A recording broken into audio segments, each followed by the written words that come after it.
Interesting developments here at the National Results Operations Center. It's been a busy day. We're seeing a number of party agents still on the floor, in fact, increasingly so here at the Results Center as they keep an eye on the leaderboard. 99% of the vote is in, and the ANC, of course, in the lead, but struggling to get that majority. And we should have final results later today. And, of course, that declaration then later on in the weekend. Joining me now is Mighty Mabule from the UAT National Spokesperson. Thank you so much for joining us. And Thanks so much for inviting me. All right, interesting times, interesting developments here at the Results Center, but not just in this tiny little area that we are in Johannesburg, but also for the country at large. Um, I was in conversation earlier on with someone else from another party, and they were telling me about 20 political parties now gearing up to dispute this election. But before we get there, just give us a sense of what it is you do at the UAT and your role. What's the purpose of your party here in the Democratic South Africa? Yes, as introduced, my name is Mighty Mabule. I'm the national spokesperson and the head of communications for United African Transformation. Now, United African Transformation is a party that has been established in November 2022 by communities, by South Africans who said we cannot be struggling after 30 years of democracy in our own country, where poverty is still very rampant, hunger is still very rampant, unemployment is high. And they said we need an alternative. We need an organization. We need people that will understand our challenges, that will understand all the things that make it difficult for us to live a normal life. And that's what led to the establishment of the party. It's a purely Pan-Africanist organization that subscribes to African values. In Sepedi, we say "Motho ke motho ka batho," you know.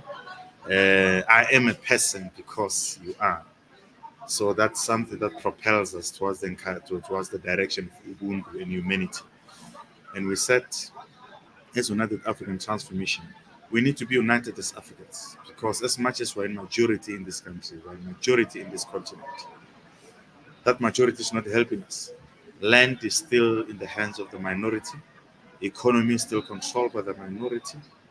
Then the resources that we have in this country are not benefiting us as Africans. So as United African Transformation, we're actually saying we're saying land should be put at the center of economic activity. Because you know that when you have land at the center of economic activity, on the surface, you can be able to produce more food, process them. And once you start processing, that is a pure industrialization program. Because processing is manufacturing. More jobs will be created, a lot of money will be generated, schools will be funded, we'll build more hospitals and so on. And again, on the surface, many people are not aware that when you talk mountains and hills, that's tourism. Now there's what is called ecotourism, the rural tourism. So with that, we can revitalize our tourism sector. We can establish a new township tourism using our valleys and rivers and mountains in the rural area to bring the concept of township tourism. You know, and also the issue of economy. Most people are not aware that the sea, our oceans, generate a lot of money. Just to have a lot of vessels, there at the Durban harbor, there's a lot of money. If you check how much is generated, if you check how much are we benefiting from, many people are not aware. I don't want to talk about the fishery industry. Our people are not getting licensed to get the fish and run and process them and run. Our people don't understand the impact of forestry, as an example. So all those things are connected to land. So land should be put at the center of economic activity so that we can be able. I don't want to go to the surface. I don't want to go to underground in terms of minerals and so on. But we put land at the center to champion our economic development models. Yeah, I think for the past 30 years or so, which is obviously much longer than my lifetime so far, we used to the ANC being dominant. It's this dominant party that we've all grown with. It's been above us. It's been the government. We know it as a government. You think ANC, you think synonymous with the government. Even in Parliament, they've had their majority. They've used it in many ways. Some say they've used it for good. Some say they've abused that position as the majority party in parliament.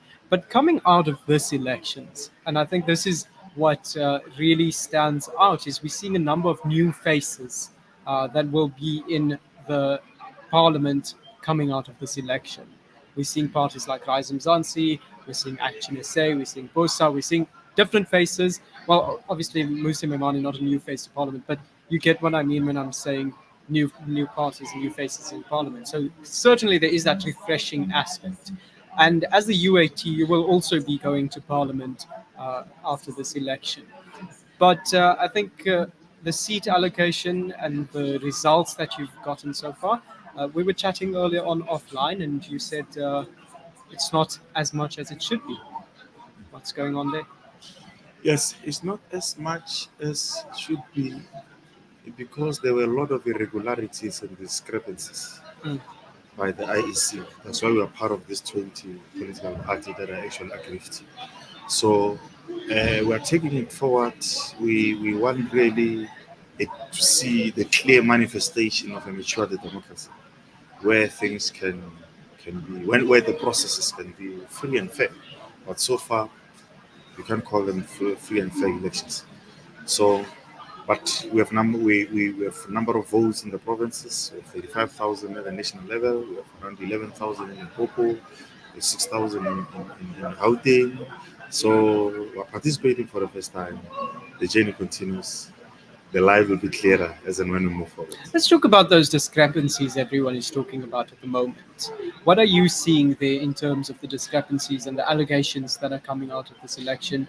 People putting the blame on the IEC for the way that they've conducted themselves and the way that they've also conducted the election, but also down in the Western Cape, people placing blame on the DA, accusing it of stealing their votes. We heard the Patriotic Alliance saying so earlier on.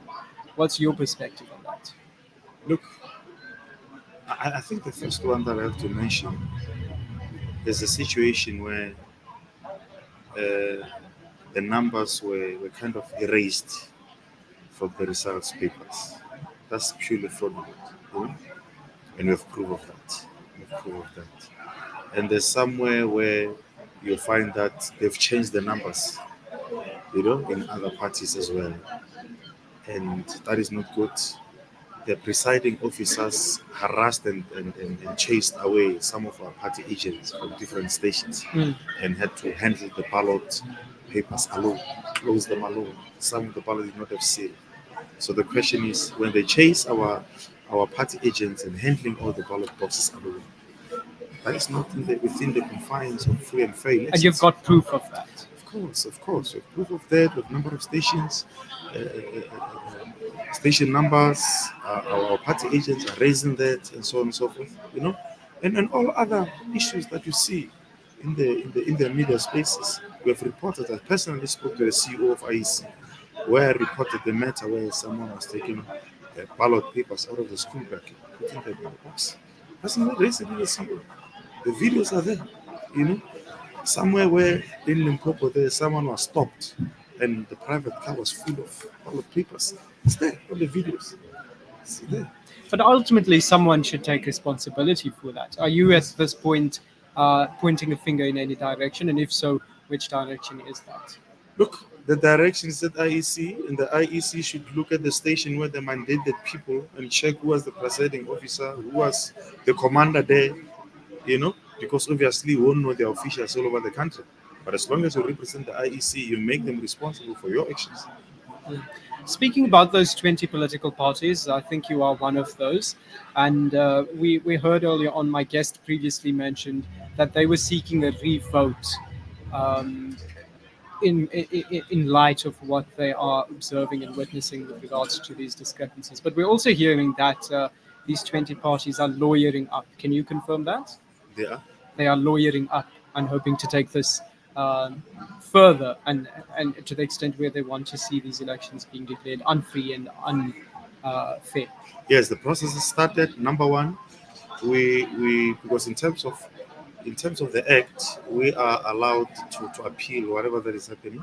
So we first had to write a letter, to complain about the issue of condonation, Mm. you know. Yes, because the IEC decided that the cut-off date for raising of queries should be 9 o'clock. And we wrote a letter. Yeah, I think it was 6 o'clock, 9 o'clock. I can't remember very well.